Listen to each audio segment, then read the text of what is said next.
Mga katropa, ang gagawin po natin ngayong umaga, magugulay tayo ng malunggay.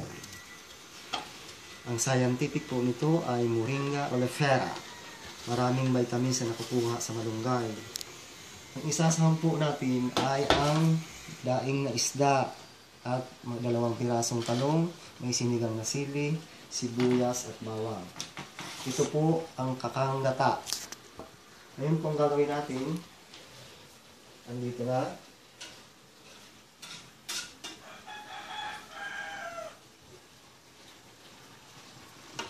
Andito na po ang malunggay. Hinalo na. Huwag muna natin masyadong ino-overcook ang malunggay.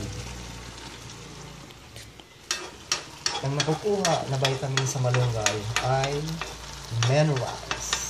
Nakakapagpababa din ito sa blood sugar, alta presyon sa mga high blood, at magaling din po itong pampagaling ng sugat. Kapag may sugat ka, dikdikin mo lang yung dahon, yung katas ng dahon ng malunggay, ilagay mo sa sugat at madaling maghilom.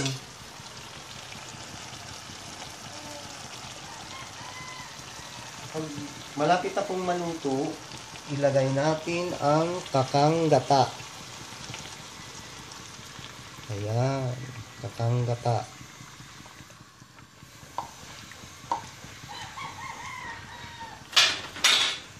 Ilagay natin ang talong.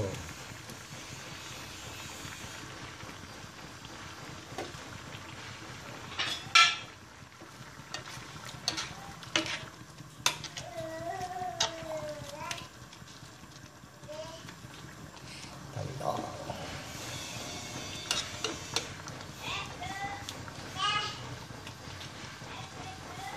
Tapos ang sahog na daing na isda.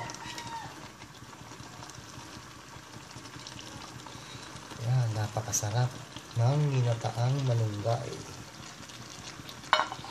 Tapos ang sigang na sili.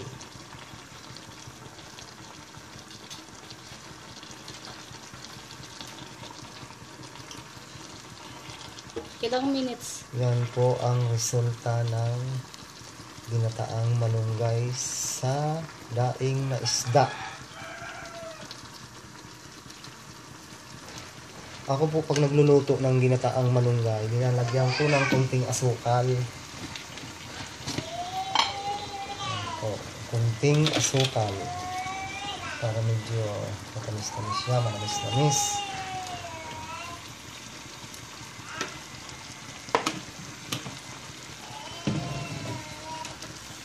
Kunting asin dahil maalat na ang daing. O ba't mo panlagyan? Depende po sa panglasa kung maalat o hindi. So, hihintayin natin ng ilang minutes bago maluto. 5 minutes before Okay. luto na ang malunggay. Huwag po natin masyadong ino-overcook.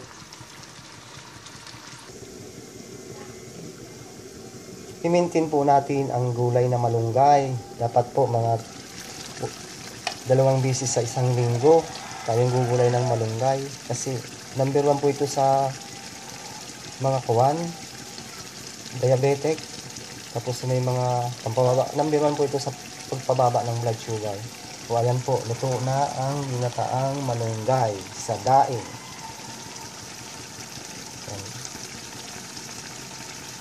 Huwag po natin aalisin sa ating katawan na laging may gulay para po malayo tayo sa sakit. Kaya mga kaibigan at mga kaibigan ko, ginataang malunggay sa daing. Ang sarap. Sarap. Sarap. Ayan, luto na. Okay na. Kain na na.